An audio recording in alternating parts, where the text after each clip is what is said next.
Hi friends. So நம்ம subscriber கேட்டிருந்த மாதிரி இன்றைக்கி நான் உங்களுக்கு ப்ராடக்டோட பிளாக் டயக்ராம் தான் பார்க்க போகிறோம். ஃப்ளோ சார்ட் நான் போடலான்னு பார்த்தேன், ஆனால் டைம் கிடைக்கல ஃப்ரெண்ட்ஸ். உண்மையிலேயே நான் ஃப்ளோ சார்ட் கண்டிப்பாக இந்த சாட்டர்டே சண்டேயில் உங்களுக்கு போட்டு நான் எக்ஸ்ப்ளனேஷன் கொடுக்குறேன். இன்றைக்கி பிளாக் டயக்ராம் மட்டும் டீட்டெயில்டாக பார்க்கலாம் வாங்க.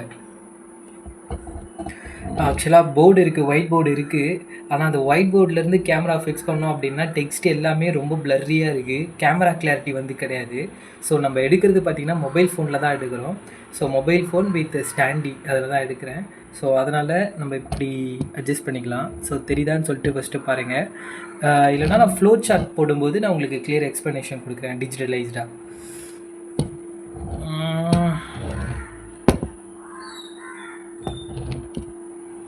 ஸோ டிரான்ஸ்மிட்டர் சைடுன்னு எழுதியிருக்கேன், தெரியுதா இது? ஸோ டிரான்ஸ்மிட்டர் சைடு, ரிசீவர் சைடுன்னு ஒரு பாக்ஸ் போட்டிருக்கேன். இது டிரான்ஸ்மிட்டர் சைடு, இது ரிசீவர் சைடு. ஓகேங்களா? இது ரிசீவர், இது டிரான்ஸ்மிட்டர். அப்போ டிரான்ஸ்மிட்டர் வந்து கொஞ்சம் கிளியராக தெரியுதுன்னு நினைக்கிறேன்.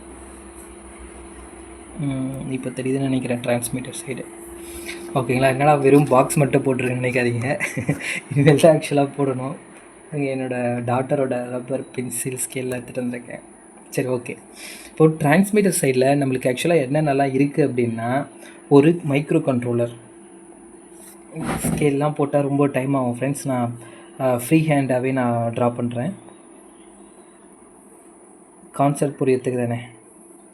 ஸோ இதுதான் வந்து ESP32, ESP32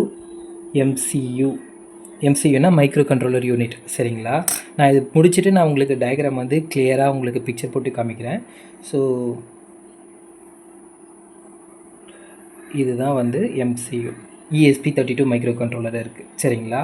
இப்போது நம்மளுக்கு ரிசீவர் யூனிட்டில் வேறு என்னென்னலாம் இருக்குது அப்படின்னு பார்த்தோம் அப்படின்னா, இது ஒன்று இருக்கா. ஸோ நெக்ஸ்ட்டு வந்து நம்மளுக்கு இதுக்கு இன்புட்டாக தர இதுதான் இன்புட்டுன்னு வச்சுக்கோங்க.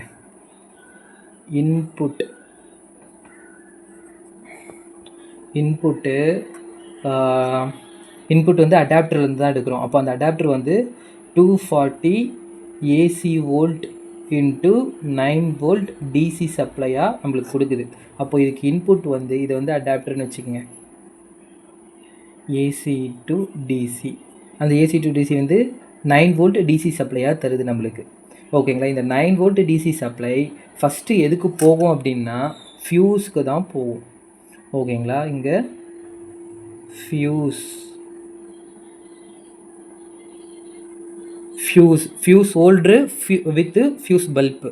சரிங்களா? ஸோ தட் ஹை வோல்டேஜ் எதனா வந்தாலும் நம்மளுக்கு வந்து ஃபஸ்ட்டு போகிறது ஃபியூஸாக தான் இருக்கும்.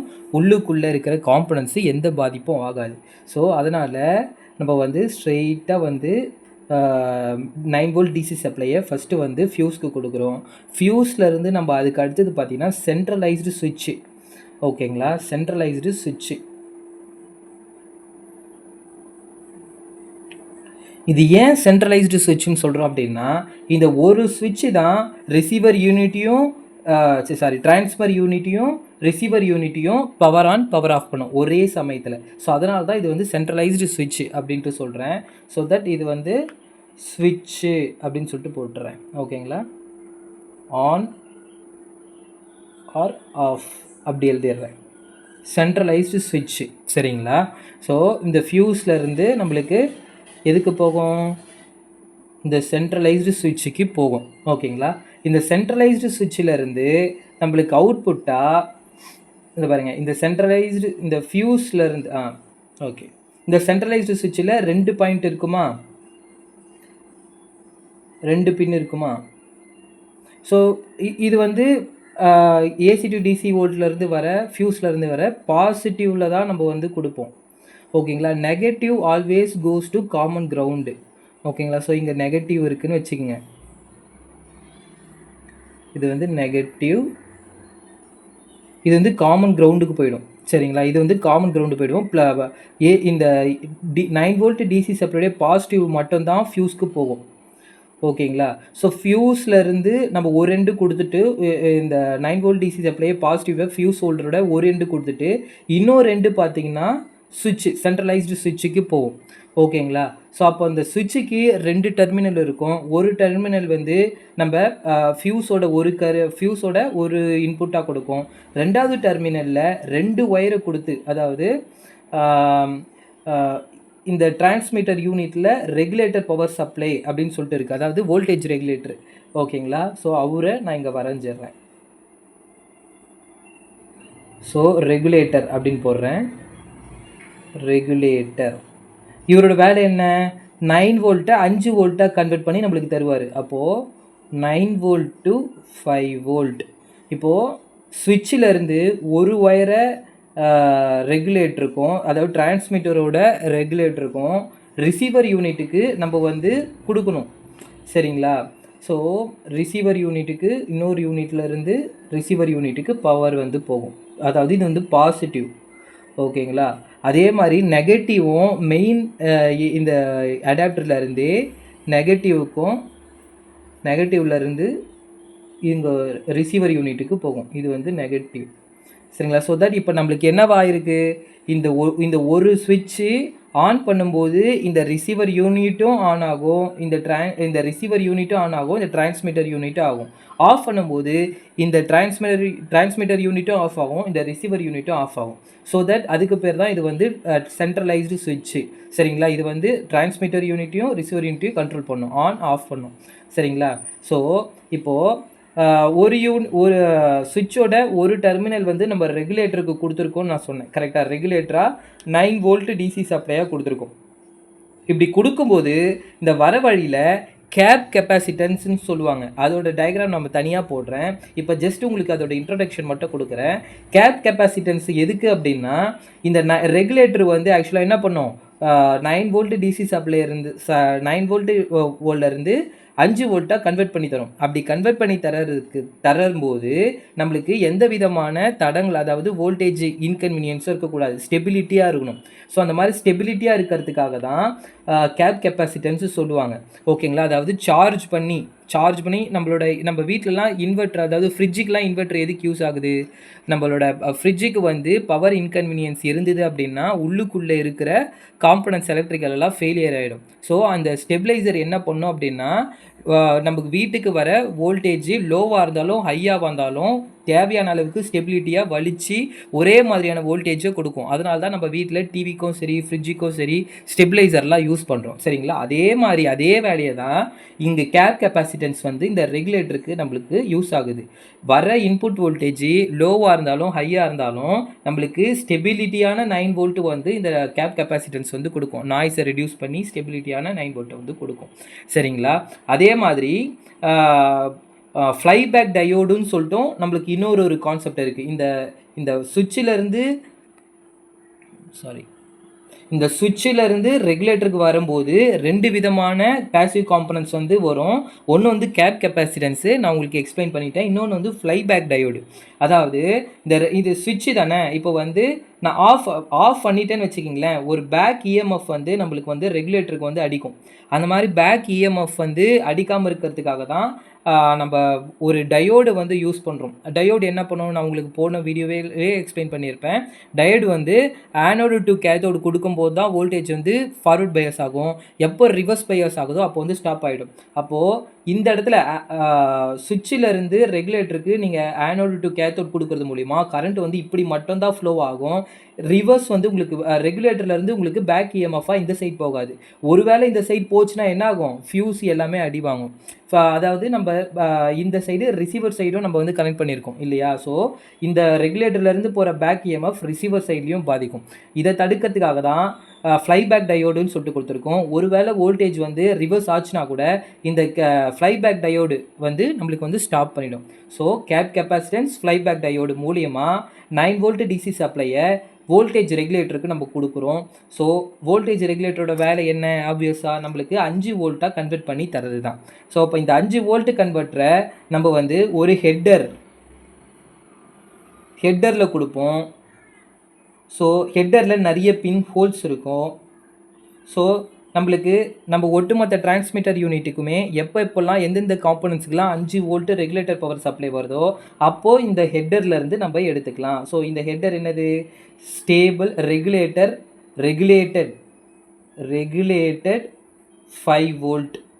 ஓகேங்களா? ஸோ இது வரைக்கும் கிளியரான்னு நினைக்கிறேன். ஃபியூஸ் கொடுத்துருக்கோம். ஃபியூஸ்லேருந்து சென்ட்ரலைஸ்டு சுவிட்ச் கொடுத்துருக்கோம். சென்ட்ரலைஸ்டு சுவிட்ச்லேருந்து 9 வோல்ட் டிசி சப்ளை கொடுத்துருக்கோம்.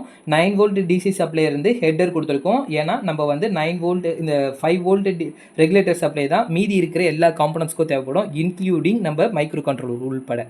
சரிங்களா? சரி, இப்போது சோஃபார் நம்ம என்ன பண்ணியிருக்கோம்னா டிரான்ஸ்மிட்டர் சைடில் பவர் சப்ளையை வந்து வலிச்சு விட்டுருவோம். இப்போ இனிமேல் தான் மெயின் காம்பனன்ட்ஸ் ஒயரிங்க்கு போக போகிறோம். ஓகேங்களா? ஸோ நம்ம ESP32 மைக்ரோ கண்ட்ரோலரை வரைஞ்சிட்டோம். இதுக்கு வந்து 5 வோல்ட்டு தான் நீங்கள் VCCயாக கொடுக்கணும். ஓகேங்களா? ரெண்டாவது கிரவுண்டு. ஓகேங்களா? ஸோ நான் இங்கே வந்து மெயின் வோல்ட்டிலேருந்தே நெகட்டிவ் வச்சு கொடுத்துருப்பேன். மீனிங் இதுதான் காமன் கிரவுண்டு. இதுக்கு நீங்கள் ஒரு தனி ஹெட்டர் போட்டாகணும். ஓகேங்களா? இது வந்து காமன் கிரவுண்டு. ஸோ இது ஹெட்டர் போட்டிங்கன்னா இதுக்கு தனி ஹோல்ஸ் இருக்கும். உங்கள் டிரான்ஸ்மிட்டர் யூனிட்டில் நீங்கள் எப்போல்லாம் உங்களுக்கு காமன் கிரவுண்ட் தேவைப்படுதோ அப்போல்லாம் ஜம்பர் ஒயரை எடுத்துகிட்டு வந்து ஜஸ்ட் ப்ளக் அவுட் மட்டும் பண்ணிக்கலாம். நம்மளோட வேலை வந்து சிம்பிளாக முடிஞ்சிடும். ஓகேங்களா? ஸோ இந்த ஹெட்டர் வந்து காமன் கிரவுண்டு, இந்த ஹெட்டர் வந்து உங்களுக்கு ரெகுலேட்டர் 5 வோல்ட் சப்ளை. சரிங்களா? ஸோ இப்போ இந்த 5 வோல்ட் ரெகுலேட்டர் சப்ளையை நம்ம இந்த ஹெட்டரில் கனெக்ட் பண்ணுறோம். இந்த கிரவுண்டை நம்ம தூக்கிட்டு போயிட்டு இந்த இதில் நம்ம கனெக்ட் பண்ணுறோம், காமன் கிரவுண்டில் கனெக்ட் பண்ணுறோம். ஓகேங்களா? இப்போ ஒரு பின் இருக்குது 3.3 வோல்ட் அப்படின்னு சொல்லிட்டு இந்த ESP32 மைக்ரோ கண்ட்ரோலரில் இருக்குது. மீனிங் இந்த ESP32 3.3 வோல்ட்டை ப்ரொவைட் பண்ணும் உங்களுக்கு. ஓகேங்களா? ஸோ அதர் காம்பனன்ஸுக்கு VCCயாக இந்த பின்னை வச்சு நம்ம கொடுக்கலாம். ஸோ இதுக்கு ஒரு பின் தான் இருக்குது. அப்போது இதுக்கும் நீங்கள் தனியாக நீங்கள் வந்து ஒரு ஹெட்டர் யூஸ் பண்ணி ஆகணும். அது நம்ம தேவைப்படும் போது போட்டுக்கலாம். இப்போ வந்து இப்படியே வச்சுக்கோங்க. ஓகேங்களா? மீதி நான் GPIO பின்ஸ்லாம் டீட்டெயில்டாக எக்ஸ்ப்ளனேஷன் கொடுக்க போகிறதில்ல. இது பிளாக் டயக்ராம்ன்றதுனால ஸோ இது மீதி எல்லாமே உங்களுக்கு GPIO பின்ஸ் தான். இந்த சைடு ஹெட் இருக்கும், இந்த சைடு ஹெட் இருக்கும். GPIO meaning general port GPIO general port input அவுட்புட்டுன்னு சொல்லுவாங்க. சரிங்களா? ஸோ அந்த பின்ஸ் தான். ஓகேங்களா? ஸோ ஃபார் நம்ம வந்து ESP32க்கு பவர் சப்ளை கொடுத்துருக்கோம், காமன் கிரவுண்ட் பண்ணியிருக்கோம். இப்போது ஆக்சுவலாக இது வரைக்கும் என்ன நடக்குது அப்படின்னா நம்ம டிரான்ஸ்மிட்டர் யூனிட்டில் பவர் சப்ளை வந்து 9 வோல்ட் டிசி சப்ளையை 5 வோல்ட்டாக குறைச்சி உள்ளே திறந்து வந்திருக்கோம். ESP32 மைக்ரோ கண்ட்ரோலருக்கு பவர் சப்ளை கொடுத்துருக்கோம். ஸோ ஃபார் இது நடக்க வச்சுருக்குமா? இப்போது நம்மளுக்கு வேறு என்னென்னலாம் நம்மளுக்கு தேவை அப்படின்னா எல்சிடி டிஸ்பிளே தேவை, அதுக்கப்புறம் ஒரு மாஸ்ஃபெட் தேவை, அதுக்கப்புறம் வேறு என்ன நம்மளுக்கு இருக்குது, ஒன்று ஒன்றா போடும். ஸோ இந்த இடத்துல LCD டிஸ்பிளேன்னு போட்டுக்கலான்னு வச்சுங்களேன். ஓகேங்களா? 16x2 LCD display with I2C interface. ஓகேங்களா?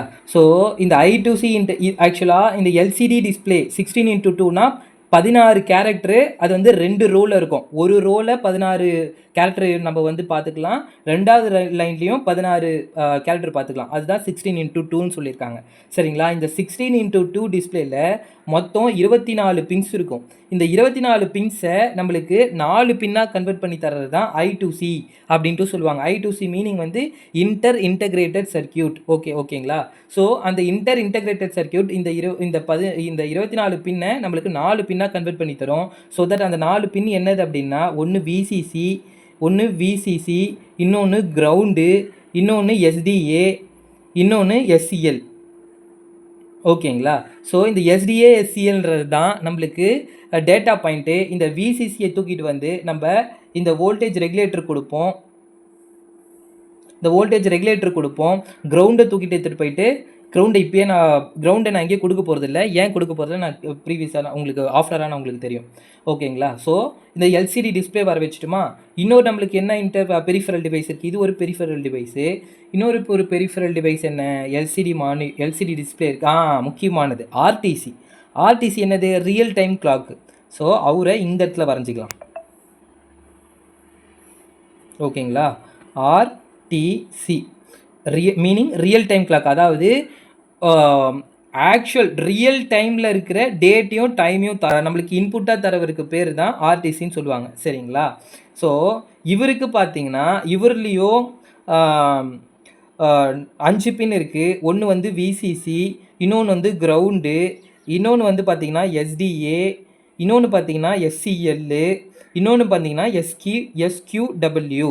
ஓகேங்களா. இந்த விசிசியை நம்ம எப்பயும் போல் நம்ம ரெகுலேட்டர் பவர் சப்ளை கொடுத்துருவோம். சரிங்களா. இந்த இன்னொன்று அப்படியே இருக்கட்டும், நான் சொல்கிறேன் இருங்க. இன்னொரு ஒரு விஷயம் இருக்குது. இன்னும் 2 விஷயம் தான் இருக்குது உள்ள. ஓகேங்களா. இன்னும் 2 விஷயம் இருக்குது. என்னதுன்னா மாஸ்ஃபெட்டு, அதுக்கப்புறம் லாஜிக் லெவல் ஷிஃப்டர். ஓகேங்களா. ஸோ மாஸ்ஃபெட்டை ஃபஸ்ட்டு வரைஞ்சிடலாம். ஸோ இவர் தான் மாஸ்ஃபெட்டு. ஓகேங்களா. என்ன மாஸ்ஃபெட்டு? IRL 540N. ஓகேங்களா. ஸோ இவர் என்னது அப்படின்னா என் டைப் மாஸ்ஃபெட்டு. ஸோ வெறும் பி டைப் மாஸ்ஃபெட் பற்றி தான் வீடியோ போட்டிருக்கேன். என் டைப் மாஸ்ஃபெட் பற்றி டீட்டெயிலாக இன்னொரு வீடியோ போடுறேன். இப்போதைக்கு நம்ம சர்க்யூட் டயக்ராம் மட்டும் பார்க்கலாம். சரிங்களா. ஸோ இந்த என் டைப் மாஸ்ஃபெட்டில் நம்மளுக்கு வந்து ஃபஸ்ட்டு பின் வந்து கேட்டு, ரெண்டாவது பின் வந்து ட்ரைனு, மூணாவது பின் வந்து சோர்ஸு. ஓகேங்களா. இந்த ட்ரைனில் தான் நம்ம எல்லா லோடுமே கனெக்ட் பண்ணுவோம். ஸோ அதுக்கு நீங்கள் தனியாக ஒரு ஹெட்டர் வந்து போட்டாகணும். ஓகேங்களா. ஸோ இது காமன் கிரவுண்ட் ஹெட்ரு, இது வந்து ரெகுலேட்டரோட ஹெட்ரு, இது வந்து என்ன ஹெட்ரு? மாஸ்ஃபெட்டோட ட்ரைன் ஹெட்டர். ஓகேங்களா. ஸோ இந்த ட்ரைனோட அவுட்புட்டை நம்ம வந்து இதில் கொடுப்போம். ஆக்சுவலாக இந்த ட்ரைனுக்கு கொடுக்கறதுக்கு முன்னாடி ஒரு பேசிவ் காம்பனன்ட், நம்ம டீட்டெயில்டாக பேசிவ் காம்பனன்ட்ஸ் உள்ள வரைக்கும் நம்ம எக்ஸ்பிளைன் பண்ண வேண்டாம்னு நினைக்கிறேன். ஏன்னா இது பேசிக் பிளாக் டயக்ராம்ன்றதுனால உங்களுக்கு ஃப்ளோ சார்ட் வரும்போது நான் உங்களுக்கு அதோட டீட்டெயில் எக்ஸ்ப்ளனேஷன்லாம் கொடுக்குறேன். ஓகேங்களா. ஸோ ட்ரைனை தூக்கிட்டு நம்ம வந்து ஹெட்டரில் கொடுத்துட்றோம். ஸோ தட் நம்மளுக்கு தேவையான லோடெல்லாம் நம்ம ஹெட்டரில் கொடுத்துக்கலாம். கேட் வந்து பார்த்திங்கன்னா ESP32 கொடுப்போம். ESP32 GPIO பின்னில் கொடுப்போம் கேட்டை. ஏன் கொடுக்கணும் அப்படின்னா நான் அது சொல்கிறேன் இருங்க. சோர்ஸை நம்ம வந்து காமன் கிரவுண்டில் கனெக்ட் பண்ணிவிடும். இதுதான் காமன் கிரவுண்டு. ஓகேங்களா. ஸோ இப்போது நான் மாஸ்ஃபெட்டோட ஃபங்க்ஷனை கிளியராக எக்ஸ்பிளைன் பண்ண போகிறேன். மாஸ்ஃபெட் வந்து ஆக்சுவலாக அதுக்கு முன்னாடி நான் இதையும் கொடுத்துக்கிறேன். மாஸ்ஃபெட் வரைஞ்சிட்டேன் இல்லையா. ஸோ நம்மளுக்கு 2 பெரிஃபரல் டிவைஸ் இருக்குது. அதாவது எல்சிடி டிஸ்பிளேயோட கிரவுண்டை வந்து நான் வந்து மாஸ்ஃபெட் ட்ரைனில் கொடுக்குறேன். அதே மாதிரி ஆர்டிசியோட கிரவுண்டையும் நான் வந்து மாஸ்ஃபெட்டோட ட்ரைனில் கொடுக்குறேன். ஏன்னா இது ரெண்டுமே லோடு. ஓகேங்களா. ஸோ விசிசியை நான் எப்பயும் போல் ரெகுலேட்டர் பவர் சப்ளையில் கொடுத்துட்டேன். இந்த எஸ்டிஏ எஸ்சிஎல் இருக்குது இல்லையா, இதுலேயும் எஸ்டிஏ எஸ்சிஎல் இருக்குது, இதுலேயும் எஸ்டிஏ எஸ்சிஎல் இருக்குது. அதாவது எல்சிடிலையும் எஸ்டிஏஎஸ்சிஎல் இருக்குது, ஆர்டிசிலையும் எஸ்டிஎஸ்சிஎல் இருக்குது. இந்த 2 எஸ்டிஎஸ்சிஎல் தான் டேட்டா பாயிண்ட்டுன்னு சொல்லுவாங்க. இந்த 2 டேட்டா பாயிண்ட்டையும் நம்ம ESP32 மூலியமாக நம்ம வந்து பேச வைக்கணும், கம்யூனிகேட் பண்ண வைக்கணும். சரிங்களா. அப்போது அதுக்கு தனியாக ஒரு 2 பஸ்ஸு வேணும். ஓகேங்களா. ஸோ அப்போது இந்த இடத்துல பஸ் போட்டுக்கலாம். இது வந்து எஸ்டிஏ பஸ்ஸு, இது வந்து எஸ்சிஎல் பஸ்ஸு. ஓகேங்களா. ESP32லேயும் எஸ்டிஎஸ்சிஎல்னு இருக்கும், எஸ்டிஏ எஸ்சிஎல். ஓகேங்களா. ஸோ இந்த ESP32ல் இருக்கிற எஸ்டிஏ பின் எடுத்து இந்த எஸ்டிஏ பஸ்ஸுனால் ஒன்றும் இல்லை, இந்த மாதிரி ஹெட்டர் தான். ஓகேங்களா. ஸோ எஸ்டிஏ கொடுத்துட்டு இதில் இருக்கிற எஸ்சிஏல்லையும் நான் வந்து இந்த பஸ்ஸு கொடுத்துக்கிறேன். அப்போது இந்த ஆர்டிசியில் இருக்கிற எஸ்டிஏவும் நான் இது கொடுத்துட்றேன், ஆர்டிசியில் இருக்கிற எஸ்சிஎலும் நான் வந்து இதுக்கு கொடுத்துட்றேன், I2Cயில் இருக்கிற எஸ்டிஏவும் நான் இதுக்கு கொடுத்துட்றேன், எஸ்சிஎலுக்கு வர எஸ்சிஎலும் நான் இதுக்கு கொடுத்துட்றேன். ஓகேங்களா. So hi friends. ஸோ இது வரைக்கும் போட்ட டயக்ராமு நான் கொடுத்த எக்ஸ்ப்ளனேஷன் அண்டர்ஸ்டாண்டிங்காக இருந்ததா அப்படின்றதே தெரியல. ஏன்னா நான் ஸ்டாண்டியை வச்சு கேமரா மூலிமா இப்படி பண்ணிகிட்டு இருந்தேன். ஸோ அது எந்த லெவலுக்கு கிளியாரிட்டியாக இருந்ததுன்னு தெரியல. ஸோ நீங்கள் இதை பார்த்துட்டு உங்களுக்கு வந்து கிளியராக இருக்குது அப்படின்னா கமெண்ட் பண்ணுங்கள். நான் ஃபர்தராக இதே மாதிரி ப்ரொசீஜராக நான் உங்களுக்கு எக்ஸ்ப்ளனேஷன் கொடுக்குறேன். அப்படி இல்லை அப்படின்னா இதாகவே டயக்ராம் போட்டுட்டு உங்களுக்கு எக்ஸ்ப்ளனேஷன் கொடுக்குறேன். ஸோ எந்த வே பெஸ்ட்டுன்னு சொல்லிட்டு நீங்கள் சூஸ் பண்ணுங்கள். நான் இப்படியே எக்ஸ்ப்ளனேஷன் தொடரட்டுமா, இல்லை ஆல்ரெடி நான் டிசைன் போட்டுட்டு வந்து உங்களுக்கு எக்ஸ்ப்ளனேஷன் கொடுக்கட்டுமா அப்படின்றத கிளியராக சொல்லுங்கள். முக்கியமாக நம்ம சப்ஸ்கிரைபர் டிவைஸ் ப்ரோ அப்படின்றவர் தான் எக்ஸ்ப்ளனேஷன் கொடுங்கன்னு சொல்லியிருந்தாரு. ஸோ ப்ரோ நீங்கள் சொல்லுங்கள், இந்த மாதிரி எக்ஸ்ப்ளனேஷனே உங்களுக்கு அதாவது இந்த மாதிரி எக்ஸ்ப்ளனேஷனே பெட்டராக இருக்கா, இல்லை நான் கிளியராக டயக்ராம் போட்டுட்டு வந்து எக்ஸ்ப்ளனேஷன் கொடுக்கட்டுமா அப்படின்றத நீங்கள் சொல்லுங்கள். அதுக்கேற்ற மாதிரி நான் எக்ஸ்ப்ளனேஷன் கொடுக்குறேன். வாட் எவர் நான் வந்து சண்டே வந்து எப்படியும் ஃப்ளோ சார்ட் போட்டு நான் கிளியராக எக்ஸ்ப்ளனேஷன் கொடுக்க தான் போகிறேன். நான் இதை மட்டும் எக்ஸ்பிளைன் பண்ணேன். நேற்று நைட் என்ன நடந்ததுன்னு நான் எக்ஸ்பிளைன் பண்ணலை, ரைட்டா? ஆக்சுவலாக சாட்டர்டே வந்து நான் வீடியோ போட்டிருந்தேன். இந்த மாதிரி நம்ம மேஜர் ப்ராப்ளம் வந்து ஃபோன் பண்ணியிருக்கோம் அப்படின்னு சொல்லிட்டு. அதாவது டிரான்ஸ்மிட்டரில் எஸ்டி மாடியூலில் நம்மளுக்கு வந்து ரீட் அண்ட் ரைட் பண்ண மாட்டேங்குது, மேஜர் ப்ராப்ளம் இருக்குது அப்படின்னு சொல்லிட்டு சாட்டர்டே நைட் வந்து நான் பண்ணுறேன் அப்படின்ட்டு போட்டிருந்தேன். Saturday night, Sunday night, Monday night, அப்படியே மண்டே நைட்டு தான், அதாவது நேற்று நைட்டு தான் எனக்கு கான்ஃபிடென்ஸே கொடுத்தது, ஓகேங்களா? அதுக்கு முன்னாடி இந்த சாட்டர்டே நைட்டு, சண்டே நைட்லாம் எனக்கு வந்து பயமே வந்துருச்சு, நம்மளோட உழைப்பெல்லாம் போயிடுமோ அப்படின்னு சொல்லிட்டு. ஆனால் ஒவ்வொரு விஷயமா ஐசோலேட் பண்ணி இதில் ப்ராப்ளம் வருதா, அதில் ப்ராப்ளம் வருதா, அது என்ன, அது ஏன் வரமாட்டேங்குது, இது ஏன் வரமாட்டேங்குது அப்படின்னு சொல்லிட்டு ஒவ்வொரு இஷ்யூவாக கோத்ரூ பண்ணி பார்க்கும்போது தான் கடைசியில் ஒரு இடத்துல போய் நின்றுச்சு. என்னது அப்படின்னு, மிசோ அப்படின்ற ஒரு பின், அதாவது மிசோன்றது எது, எஸ்டி மாடியூலில் இருக்கிற டேட்டா பின்னு, மிசோ அப்படின்ற ஒரு டேட்டா பின்னு. அந்த டேட்டா பின்னை ESP32 மைக்ரோ கண்ட்ரோலரில் சால்டரிங் பண்ணும்போது நான் ஆக்சுவலாக மல்டிபிள் ஸ்டாண்ட் ஒயர் வாங்கிட்டேன், ஓகேங்களா? ஜம்பர்ன்றதுனால மல்டிபிள் ஸ்டாண்ட் ஒயர் தான் கிடைக்கிது, சிங்கிள் ஸ்டாண்டு கிடைக்கல, சரிங்களா? ஸோ மல்டிபிள் ஸ்டாண்ட் ஒயர்னால் நிறைய ஒயர் இருக்கும் அந்த ஒயரில், சரிங்களா? அதில் நான் எப்போவுமே கரெக்டாக சிவி ஒயரை வந்து எடுத்து கரெக்டாக அதை த்ரெட் பண்ணி அதுக்கப்புறம் தான் சால்டர் பண்ணுவேன். ஆனால் அந்த மிசோன்ற பர்டிகுலர் ஒயரில் மட்டும் ஒரே ஒரு ஒயர் மட்டும் தனியாக வெளில வந்து பக்கத்தில் இருக்கிற பின்னுக்கு டச் ஆகிருந்திருக்கு. அதனால தான் நம்மளுக்கு வரல. மைக்ரோ கண்ட்ரோலரில் பார்த்தீங்கன்னா, இருங்க நான் உங்களுக்கு காமிக்கிறேன், அது அந்த சைடில் இருக்குது, ரொம்ப சின்ன இடத்துல. ஒரு நிமிஷம் இருங்க. உதாரணத்துக்கு லெவல் ஷிஃப்டர் எடுத்துக்கங்களேன். ஸோ இந்த மாதிரி சின்ன தெரியுதுன்னு நினைக்கிறேன். ஸோ இந்த மாதிரி சின்ன கேப்பு தான் இருக்குது. இதில் வந்து அந்த மல்டிபிள் ஸ்டாண்ட் ஒயரில் சால்டரிங் பண்ணுறதுன்றது ரொம்பவே சேலஞ்சிங்கு. ஸோ அந்த ஒரு விஷயம் தான் ஐசோலேட் பண்ணி கண்டுபிடிச்சேன். இதுதான் ப்ராப்ளம்னு கண்டுபிடிச்சதுக்கு அப்புறம் அதை நல்லா கட் பண்ணி அன்சால்டர் பண்ணி கட் பண்ணி திரும்பி வயரை பிரித்து திரும்பியை த்ரெட் பண்ணி சால்டர் பண்ணிட்டதுக்கப்புறம் ஒவ்வொரு ப்ராப்ளமாக எனக்கு வந்து டிக் ஆகிட்டே வந்தது. ப்ராப்ளம் எதெல்லாம் எனக்கு வந்ததோ டிக் ஆகிட்டே வந்தது. ஆனால் அதுக்கு மேலே இதுக்கே எனக்கு வந்து மண்டே நைட்டில், அதான் எஸ்டர்டே நைட்டில் எனக்கு 12:30 1 o'clock வரைக்கும் ஆயிடுச்சு, ஓகேங்களா? ஸோ அது வரைக்கும் அப்படியே ஸ்டாப் பண்ணிவிட்டு சரி ஓகே நம்ம நாளைக்கு பார்க்கலாம், அதாவது இன்றைக்கி நைட்டு பார்க்கலாம் அப்படின்னு சொல்லிட்டு ஸ்டாப் பண்ணி வச்சுட்டேன், ஓகேங்களா? ஸோ மீனிங் எனக்கு இப்போ தான் கொஞ்சம் கான்ஃபிடென்ட்டே வந்திருக்கு, ரிசால்வ் பண்ணி நம்ம வந்து கொண்டுட்டு போக முடியும் அப்படின்னு சொல்லிட்டு. ஸோ இதனால தான் எனக்கு டைம் வந்து கிடைக்க மாட்டேங்குது. ஸோ ஃப்ளோ சார்ட் போகிறதுக்கும் சரி, பிளாக் டயக்ராம் போகிறதுக்கும் சரி, சரிங்களா? நான் வந்து கரெக்டாக அவுட்புட் கொண்டுட்டு வந்துட்டேன் அப்படின்னா தைரியமாக நான் வந்து பிளாக் டயக்ராம் போட்டு சர்க்யூட் டயக்ராம் போட்டு எக்ஸ்பிளைன் பண்ணிவிடுவேன். எனக்கு அவுட்புட் வந்து கரெக்டாக வருது. ஆனால் நான் ஒரு பண்ண சின்ன மிஸ்டேக்கால் இவ்வளோ ப்ராப்ளம் ஆகிடுச்சு, ஓகேங்களா? So I am very sorry. நான் இந்த பிளாக் டயக்ராம் எக்ஸ்ப்ளனேஷனை பாதிலே நிறுத்தினதுக்கு டைமும் வந்து இல்லை. Okay, bye friends, by.